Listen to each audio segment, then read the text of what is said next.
কোথাও ঘুরতে যাবেন আর সেখানে ছবি তুলবেন না, এমনটি ভাবাও কষ্টকর। অনেকে তো শুধু ছবি তুলতেই হাজার হাজার কিংবা লাখ টাকা খরচ করে দর্শনীয় ভিন্ন স্পটে ঘুরতে যান। তবে জানলে অবাক হবেন, এমন একটি গ্রাম আছে যেখানে ভ্রমণে গিয়ে সেলফি তুলতে গেলে অর্থ খরচ করতে হবে।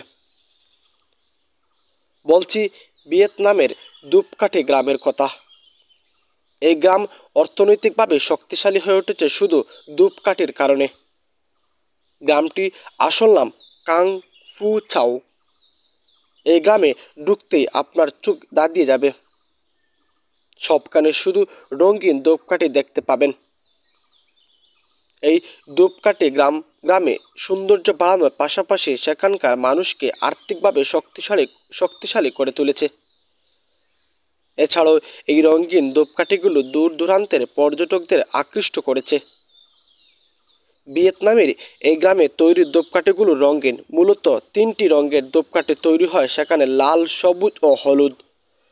জার্মান নিউজ ওয়েবসাইট DW এর প্রতিবেদনে বলা হয়েছে, এই গ্রামের মানুষ শুধু এই রঙিন ধূপকাঠিগুলো থেকে অর্থ উপার্জন করছে না, পর্যটকদের কাছ থেকেও প্রচুর অর্থ উপার্জন।